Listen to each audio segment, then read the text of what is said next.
ये दिल बर्बाद करके क्यों खुद को इसमें आबाद करते हो। कोई कल कह रहा था कि तुम इलाहाबाद रहते हो। ये कैसी शौहरतें मुझे अता कर दी मेरे मौला। मैं सब कुछ भूल जाता हूँ मगर तुम याद रहते हो। और कोई कल कह रहा था कि तुम इलाहाबाद रहते हो। जी हाँ, अगर आप भी इलाहाबाद विश्वविद्यालय से LLB करना चाहते हैं तो आज के इस वीडियो के माध्यम से मैं आपको A to Z वो सारी इंफॉर्मेशन देने वाला हूं जो आपको एक नए एस्पिरेंट के तौर पे जानना चाहिए। जी हाँ बच्चों, फॉर्म भरने से लेकर के वो सारी प्रक्रिया, चाहे आपका पेपर पैटर्न हो, सिलेबस हो, गैप ईयर को लेकर के रूल हो, आपके एज लिमिट को लेकर के हो, आपके एलिजिबिलिटी क्राइटेरिया को लेकर के हो, कट ऑफ को लेकर के हो, कितने सीट्स हैं, कितनी फीस लगती है, वो सब कुछ हम आपको आज के इस एक वीडियो के माध्यम से बताएंगे। यकीन मानिए इस प्रकार का अभी तक आपने कोई भी वीडियो नहीं देखा होगा और इस एक वीडियो के माध्यम से आप सभी के वो सारे डाउट्स कंफ्यूजन क्लियर होने वाले हैं जो आप जानना चाहते हैं या जो आपके मन में चल रहा होगा। नमस्कार, आप सभी का बहुत बहुत स्वागत है DNS एजुकेयर के इस ऑनलाइन लर्निंग प्लेटफॉर्म पे। बच्चों, आज इस वीडियो के माध्यम से हम इलाहाबाद विश्वविद्यालय, जिसको ऑक्सफोर्ड ऑफ द ईस्ट कहा जाता है, जहां पे LLB के लिए जो है अच्छा खासा कंपटीशन देखा गया है, उसकी चर्चा हम करने वाले हैं। आज इस एक वीडियो के माध्यम से हम आपको A to Z वो सारी इंफॉर्मेशन देने वाले हैं अबाउट 3 इयर्स LLB। यहाँ वीडियो में आगे बढ़ने से पहले मैं एक चीज स्पष्ट कर दूं कि अगर आपको इलाहाबाद विश्वविद्यालय से LLB करना है तो आपको AUPGAT का फॉर्म फिल करना होगा 2026 का। और अभी मैं आपको आगे बताऊंगा कि कब आ रहा है इसका एप्लीकेशन फॉर्म और कब होगा इसका एंट्रेंस एग्जाम।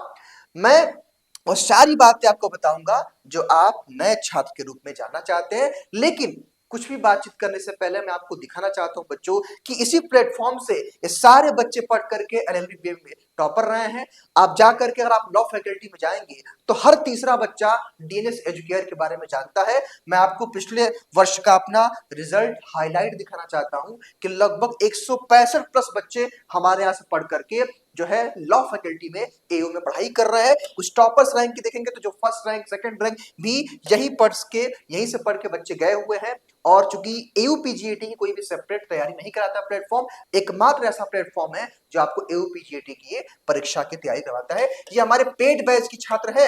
यूट्यूब से तो न जाने कितने बच्चे पढ़ करके अपने सिलेक्शन को सिक्योर किए होंगे। आइए हम आगे बात करते हैं। सबसे आपके मन में एक प्रश्न होगा कि सर ये बता दीजिए कि एप्लीकेशन फॉर्म कब आएगा, एप्लीकेशन फॉर्म भरने की फीस कितनी है, और सर ये बता दीजिए कि एंट्रेंस एग्जाम कब होगा। बच्चों, मैं जो भी इस वीडियो में चर्चा करूंगा उसका आधार क्या होगा, 2025 का नोटिफिकेशन।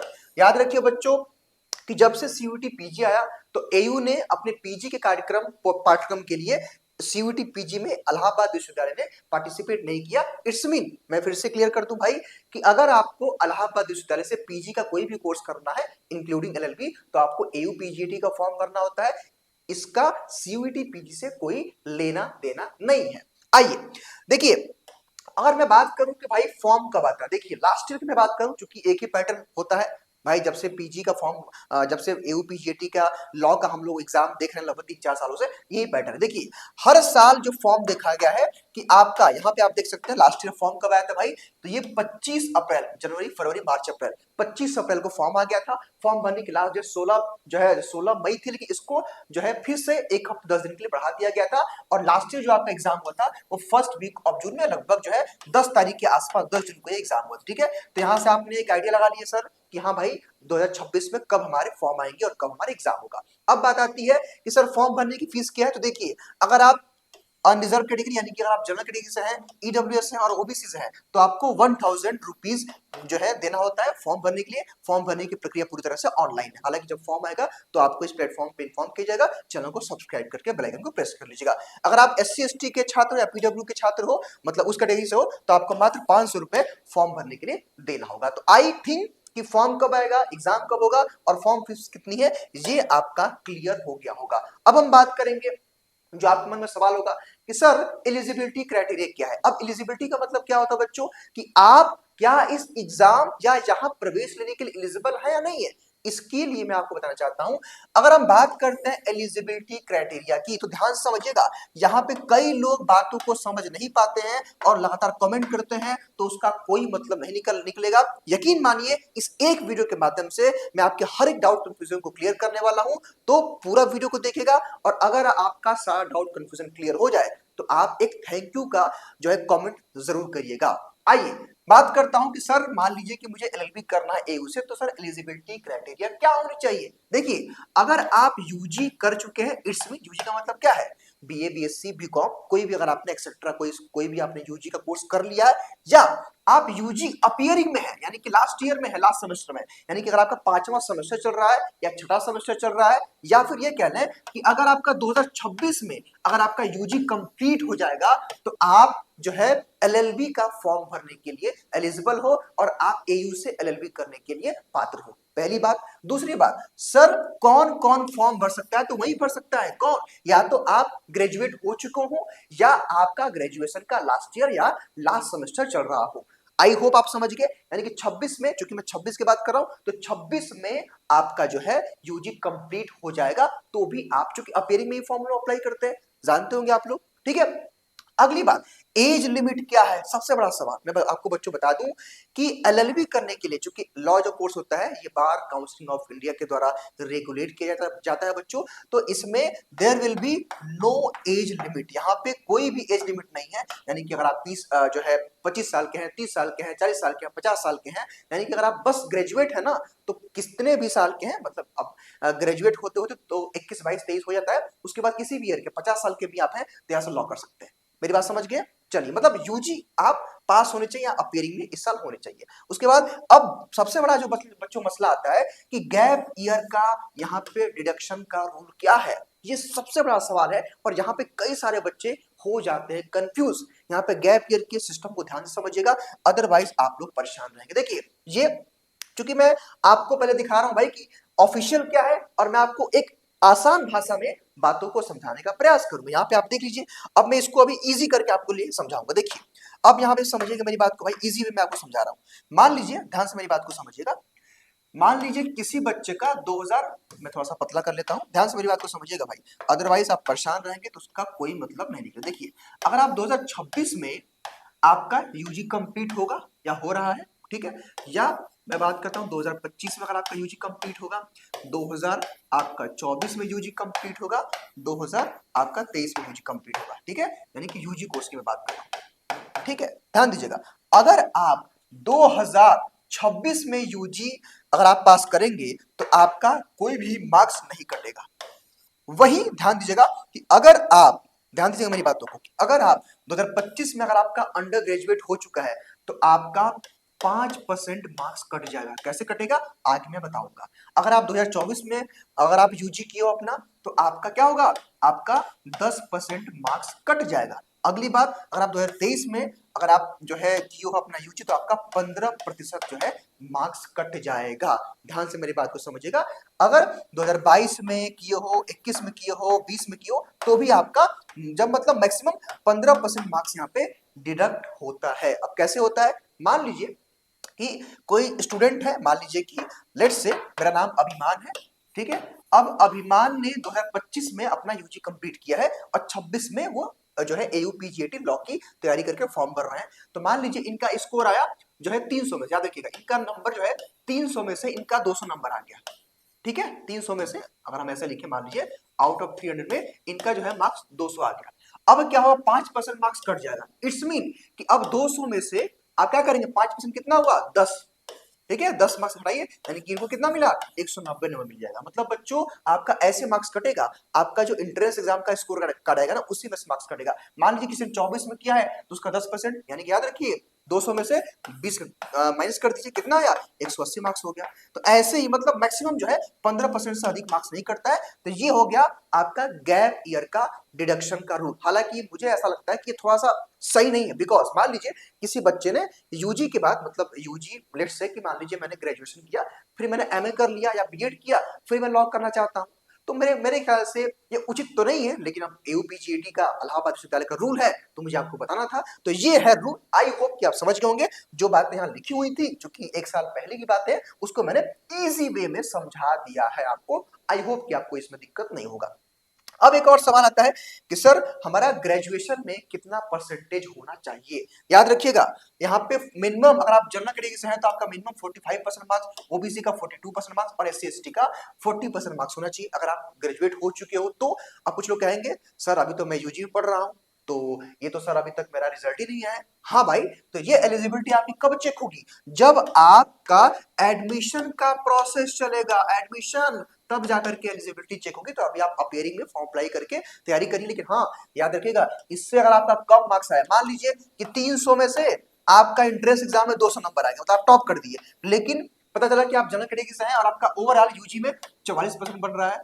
अब सोचिए कि आप टॉप करके भी इंट्रेंस में आपका एडमिशन नहीं होगा। तो याद रखिएगा इस बात को, ठीक है। आई होप कि इतनी बात आप मेरी समझ गए होंगे। आइए अब हम बात करते हैं कि सर पेपर का पैटर्न क्या होता है। जी हाँ बच्चों, पेपर का पैटर्न समझना भी काफी इंपॉर्टेंट हो जाता है। देखिए ध्यान से मेरी बात को समझिएगा।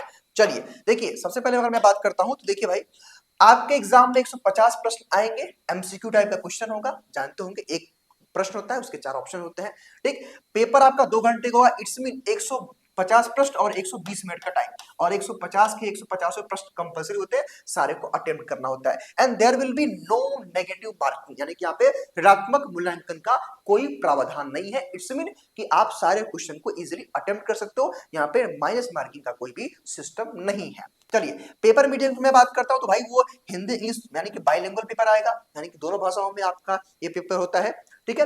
अच्छा, टोटल जो आपका मार्क्स होता है भाई वो आपका 300 मार्क्स का होता है, यानी कि अगर आप एक क्वेश्चन को सही करते हो तो आपको कितना मार्क्स मिलेगा, आपको जो है 2 मार्क्स मिलेगा एक क्वेश्चन सही करने पे, ठीक है। गलत के लिए कोई मार्क्स नहीं कट रहा है ना। और आपका जो पेपर है ना, पेपर जो मोड होता है वो ऑफलाइन होता है, लेकिन कुछ कुछ शहर में ऑनलाइन होता है। कहाँ ऑनलाइन होता है कहाँ ऑफलाइन होता है मैं आगे बताऊंगा, लेकिन मैक्सिमम जो यूपी के जो यूपी के जो स्टेट्स हैं यहाँ ऑफलाइन ओएमआर बेसिक एग्जाम होता है। कुछ कुछ बाहर जैसे कोलकाता वगैरह, पश्चिम बंगाल वगैरह में जो है इसका ऑनलाइन होता है, ठीक है। तो मैक्सिमम जगह ऑफलाइन होता है।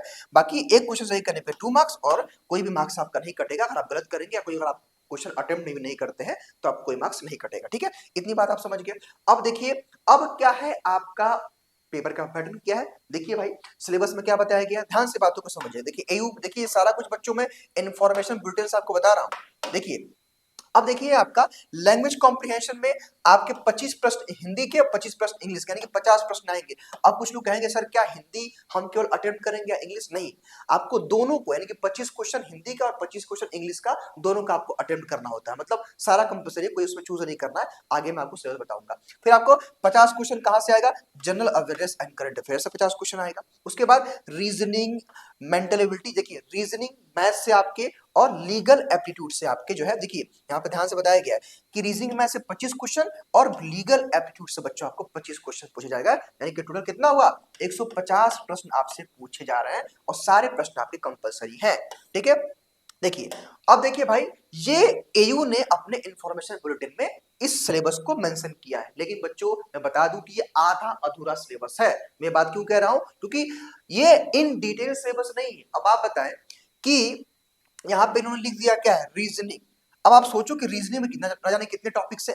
अब इन्होंने लिख दिया लीगल एप्टीट्यूड, और इन्होंने क्या मेंशन किया हुआ है कि constitutional law, legal system, constitutional law, principle and practice, जो कि ये आधा अधूरा सिलेबस है। पूरा सिलेबस मैं आपको आगे बताने वाला हूं। तो ये एयू ने मेंशन किया है, लेकिन बच्चों हमने क्या किया है कि मेमोरी बेस्ड पे हमने जो है डिटेल सिलेबस को डिजाइन किया हुआ है। इसका क्या मतलब है सर, मैं बता रहा हूं। मान लीजिए बच्चों हर साल क्या होता है कि हमारे यहाँ जो बच्चे पेड बैच में हमारे पढ़ते हैं एप्लीकेशन पे, लेट से कि वो बच्चे एग्जाम देने गए, एग्जाम सेंटर से जब वो लोग आते हैं तो हम लोग वहां पे रिव्यू लेने जाते हैं उनका कि बच्चों पेपर आपका कैसा गया। साथ ही साथ उन बच्चों से हम लोग जो पेड बैच में होते हैं उनसे हम लोग एक गूगल फॉर्म भरवाते हैं, और वो बच्चे क्या करते हैं गूगल फॉर्म भर के बताते हैं कि हाँ सर ये क्वेश्चन आया था, हाँ सर इस टॉपिक से क्वेश्चन। कुछ बच्चे व्हाट्सअप भी कर देते हैं, तो वहां से हम लोग को एक आइडिया लग जाता है। क्योंकि बच्चों होता क्या है ना कि एयू का जो एलएलबी का जो आपका एग्जाम होगा, ये पेपर वहीं पे सबमिट होता है, यानी कि आपको पेपर लाने के लिए मौका मतलब मिलेगा ही नहीं, वहां सबमिट हो जाएगा ओएमआर, और वो दोनों पेपर भी आपका सबमिट हो जाता है। है ना। तो मेमोरी यहाँ पे क्या लिखा है कि ऑन मेमोरी बेस्ड क्वेश्चंस, यानी कि मेमोरी बेस्ड के क्वेश्चन को एनालिसिस करने के बाद हमने ये पूरा सिलेबस इंग्लिश का डिसाइड किया हुआ है। याद रहे बच्चों, यहाँ से आपके 25 प्रश्न आपके इंग्लिश से आने हैं, जहां पे आपका noun, pronoun, verb, adjective, adverb, preposition, conjunction, article, subject, verb, arrangement है, टेंस है, एक्टिव एंड पैसिव वॉइस है, नरेशन है, क्वेश्चन टैग है, आपका मिस स्पेल्ट है, आइडोम्स है, आइडम्स फ्रेजेस होंगे, आपके reading comprehension, one word substitution, phrasal verb, sentence rearrangement and times rhymes questions आपके आते हैं। ठीक है, अब बच्चों हिंदी का सिलेबस देख लीजिए आप लोग, ये भी हमने मेमोरी बेस पे तैयार किया हुआ है। तो इससे भी आपके 25 प्रश्न आएंगे, और आपका 25 का मल्टीप्लाई अगर आप 2 में कर दोगे तो आपका 50 नंबर का ये हो गया, है ना। तो यहाँ पे आपका देखिए हिंदी भाषा का उद्भव विकास है, वर्ड विचार है, शब्द विचार है, संज्ञा सर्वनाम, क्रिया, विशेषण, अवयव, लिंग, वचन, कारक, काल, जो है विलोम शब्द, अनिकाती शब्द, समानार्थी शब्द, संधि, समास, छंद, प्रश्न, अलंकार, उपसर्ग, प्रत्यय, प्रतिलेखन, हिंदी साहित्य, वाच्य शब्द, पर्यायवाची शब्द, पद्यांश, पद्यांश और अनेक शब्दों के लिए एक शब्द, प्रतिगद्यांश, वर्तनी, मुहावरे और लोकोक्तियां, वाक्यों के लिए पुनर्व्यवस्थितकरण, और जो है ये आता है। अब देखिए बच्चों, general awareness and current affair का सिलेबस क्या है सर, ये देख लीजिए। हालांकि ये यहाँ मैं कहना चाहता हूँ कि बच्चों ये जो सिलेबस है ना, ये जो एक पार्ट है जीके, जीएस और करंट अफेयर का, ये एक समंदर है। यहाँ पे एक्सपेक्ट करना, आइडिया लगाना, वो बाहर की बात हो जाती है। मैं एक बात कहना चाहता हूँ कि आप रीजनिंग में सारे क्वेश्चन कर सकते हो, मैथ में कर सकते हो, हिंदी इंग्लिश में कर सकते हो, लॉ में भी कर सकते हो, लेकिन बच्चों यहाँ एक बहुत बड़ा समंदर है, यहाँ पे बच्चे अधिकतर फंस जाते हैं, और यहाँ पे सबसे अधिक 50 प्रश्न आपके आते हैं। ठीक है, अब देखिए, आप हिस्ट्री, ज्योग्राफी, पॉलिटी, आप सोचिए कि हिस्ट्री में कितने टॉपिक्स हैं, इंडस वैली सिविलाइजेशन है, गुप्ता एम्पायर है, आपका मौर्य साम्राज्य, बहुत सारे हैं वहां पे। ठीक है, पॉलिटी है, पॉलिटी में सब कुछ पढ़ना है, ज्योग्राफी है, इकोनॉमिक्स है, जनरल साइंस है, किस रोग से, किस विटामिन कमी से कौन सा रोग होता है, स्टैटिक जीके कितना जानते होंगे आप लोग, पढ़ा है, बुक्स ऑथर है, डेज इंपॉर्टेंट डेज है, और अवार्ड्स के नाम है। अब करंट अफेयर्स आप जानते ही है कि डेली घटना कुछ भी हो जाए उसको करंट अफेयर हम लोग बोलेंगे। यहाँ पे देखिए नेशनल इंटरनेशनल न्यूज, इकोनॉमिक्स है, साइंस टेक, डिफेंस अवार्ड है, अपॉइंटमेंट गवर्नमेंट स्कीम, और यहाँ पे स्पोर्ट्स और environment and art and culture है। बच्चों ये बहुत ही इंपॉर्टेंट सेक्शन है, और इसके लिए इसी प्लेटफॉर्म पे आपको मैं फ्री में, हमारी एक क्लास चलती है जो कि अगले एक हफ्ते में शुरू हो जाएगी। मैं इस वीडियो को लगभग जो है आज 15 दिसंबर को रिकॉर्ड कर रहा हूँ, तो आपको एक हफ्ते बाद इसकी क्लास पूरी तरह से निःशुल्क शुरू होने वाली है यूट्यूब पे। तो चैनल को सब्सक्राइब करके बन जाइए, क्योंकि चूंकि मैं ही क्लास लेता हूँ, बहुत बेहतरीन तरीके से मैं आपको इस सेक्शन को मैं डील करता हूँ, है ना। तो इसके बारे में आपको जानकारी इस प्लेटफॉर्म पे मिल जाएगी। चलिए अब बात करते हैं सर रीजनिंग में क्या क्या आता है। अब देखेंगे रीजनिंग का मतलब एक अच्छा खासा सिलेबस है। हमने क्या किया बच्चों कि अगर किसी भी टॉपिक से एक भी क्वेश्चन पूछा है ना, तो हमने वहां पे आपको बता दिया। देखिए इसमें आपका coding, decoding, blood relation, analogy test है, क्लासिफिकेशन है, डायरेक्शन टेस्ट है, नंबर सीरीज है, कैलेंडर, क्लॉक, लीनियर अरेंजमेंट है, सीक्वेंसिंग है, स्टेटमेंट आर्गुमेंट है, स्टेटमेंट कंक्लूजन है, स्टेटमेंट असम्पशंस है, इंटरफेरेंस है, सिंपल बेस्ड प्रॉब्लम है, रैंकिंग है, नॉर्मल रीजनिंग, एनालिटिकल रीजनिंग है, और कॉज एंड इफेक्ट्स क्वेश्चन आते हैं। लगभग मान के चलिए कि 10 से 12 आपके प्रश्न यहाँ से आने हैं। मैं बच्चों बात करता हूँ मैथ्स की, तो यहाँ पे परसेंटेज है, प्रॉफिट लॉस है, सिंपल इंटरेस्ट है, कंपाउंड इंटरेस्ट है, रेशियो प्रोपोर्शन है, मिक्सचर एलिगेशन है, पार्टनरशिप है, एज है, एवरेज है, टाइम एंड वर्क है, pipe and system, number series है, एलसीएम एचसीएफ है, कैलकुलेशन है, सिंपलीफिकेशन है, जो है इंडिकेट्स है, टाइम स्पीड डिस्टेंस है, बोर्ड सिस्टम है, और जो है स्ट्रीम है, बोर्ड स्ट्रीम, और ट्रेन है, डाटा इंटरप्रिटेशन का पार्ट यहाँ पे आता है। इससे भी आप 10 से 12 के आसपास क्वेश्चन आते हैं, यानी कि रीजनिंग मैथ से आपके टोटल कितने क्वेश्चन आते हैं, 25 क्वेश्चन आते हैं मिला करके। तो ये बेटे थोड़ा बहुत अप डाउन रहता है। एट द एंड अब आता है लीगल एप्टीट्यूड का सेक्शन। जी हाँ बच्चों याद रखिएगा, 25 प्रश्न आपके लीगल एप्टीट्यूड से आते हैं, जहां पे आपका लॉ कॉन्ट्रैक्ट है, कॉन्स्टिट्यूशनल लॉ है, लीगल एप्लेक्सिम है, लीगल टर्म्स है, क्रिमिनल लॉ है, हिंदू मैरिज एक्ट है, मुस्लिम मैरिज एक्ट एज है, मतलब मैरिज एक्ट है जो कि ये फैमिली लॉ के अंतर्गत आता है, बीएनएस है, बीएनएसएस है, और बीएससी टॉपिक्स हैं आपके, जो कि इन डिटेल हमारे बैचेस में पढ़ाए जाते हैं। ठीक है, अब बात आती है कि सर आपने सिलेबस बता दिया, फॉर्म कब आएगा बता दिया, एलिजिबिलिटी बता दिया, सर ये बता दीजिए कि हमें 300 में से मिनिमम कितना मार्क्स लेके आना पड़ेगा जिससे हमारा सिलेक्शन कंफर्म हो जाए। तो देखिए ये तो एक आंकड़ा है, खैर ये तो मैं, हाँ देखिए यहाँ पे मैं सेफ स्कोर की मैं बात करूंगा, लेकिन उससे पहले आप ये जान लीजिए कि जो कि इलाहाबाद विश्वविद्यालय से अगर आप लॉ करने जा रहे हैं, तो यहाँ पे एक तो मेन कैंपस में लॉ चलता है, सीएमपी डिग्री कॉलेज में चलता है, एडीसी में चलता है, तो 300 सीटें हैं, और वहां की फीस का स्ट्रक्चर आपने जान लिया। हाँ जी सर मैंने जान लिया, इससे पहले सीट ज्यादा थी, सीट अभी कम हो गया है। अब आगे देखिए सेफ स्कोर की मैं बात कर लेता हूँ, कई लोग जानना चाहते होंगे कि सर सेफ स्कोर क्या है। तो देखिए ये भी जो भी बताया गया है ना, ये मैं आपको बताना चाहता हूं बच्चों कि ये 24 के आसपास का कट ऑफ है। 25 की मैं अगर बात करूं तो यहाँ पे 150 प्लस मार्क्स वाले बच्चों को अभी मेन कैंपस मिला है, ऐसा नहीं है। तो ये एक मतलब सेफ स्कोर है। अगर मैं आपको कहूं कि आपका टारगेट क्या होना चाहिए, लेट्स से कि भाई 300 मार्क्स का आपका पेपर हो रहा है ना, तो मेरा ऐसा मानना ये है कि आपका टारगेट होना चाहिए कि आप लोग कम से कम 180 प्लस मार्क्स, यानी कि 180 प्लस अगर आप मार्क्स लेके आ जाएंगे, 180 प्लस मार्क्स लेके आ जाएंगे तो इजीली आपका एडमिशन हो जाएगा। लास्ट ईयर की मैं बात करूं तो जो बच्चा जो है 300 में से जिस बच्चे का नाम 196 था, उसी बच्चे ने टॉप किया था, उसी का फर्स्ट रैंक था 196, है ना। तो आप सोचिए कि मतलब अगर आप, मेरा मानना है कि आप 180 टारगेट करिए। अगर आप 160, 170, 180 के बीच में भी है तो आराम से आपको एडमिशन मिल जाएगा। तो ये तो एक आंकड़ा है, लेकिन आपका टारगेट कम से कम 300 में से 200 मार्क्स लाने का तो होना ही चाहिए, क्योंकि आपको रैंक लाना है। अगर आप इस प्लेटफॉर्म से पढ़ेंगे तो आप रैंक लाएंगे, सिलेक्शन तो हो ही जाएगा, लेकिन बशर्ते मेहनत से पढ़ना पड़ेगा। आइए अब हम बात कर लेते हैं कि आप कैसे AUPGAT के लॉ की तैयारी करेंगे। जैसे कि बच्चों मैंने पहले ही आपको बता दिया, अब मैं आपको कुछ स्ट्रेटेजी शेयर करूंगा, कैसे आपको फ्री सोर्स क्या है, कहां से आप फ्री में पढ़ाई कर सकते हैं हमारे प्लेटफॉर्म के माध्यम से, पेड बैच का क्या सिस्टम है ये भी समझिएगा। देखिए सबसे पहले भाई देखिए, ये वो बच्चे हैं जो हमारे बैच से जुड़े थे प्रवेश बैच के माध्यम से लास्ट ईयर, और उन्होंने एक अच्छा परफॉर्मेंस किया है। और ये तो कुछ ही फोटोज हैं बच्चों, ये आंकड़ा है। ये अभी हम लॉ फैकल्टी में जाएंगे तो उसका रिव्यू भी आपको जल्दी मिलेगा।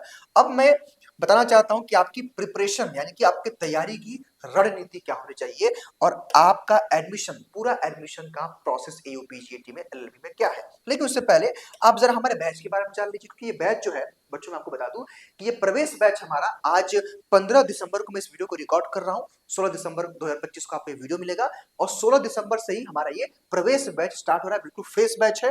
अगर आप अभी भी LLB या MBA की तैयारी करना चाहते हो तो आप हमारे प्रवेश बैच के साथ जुड़ सकते हैं, जहां पे आपको लाइव क्लास, उसका प्रॉपर नोट्स, क्लास और नोट्स आपको बाइलिंगुअल मिलेगा, हिंदी दोनों भाषाओं में, चैप्टर वाइज आपको मॉक टेस्ट मिलेगा। लेट्स से कि आपने जो है रीजनिंग में कोडिंग डिकोडिंग पढ़ लिया, उसका तुरंत आपको मॉक टेस्ट मिल जाएगा।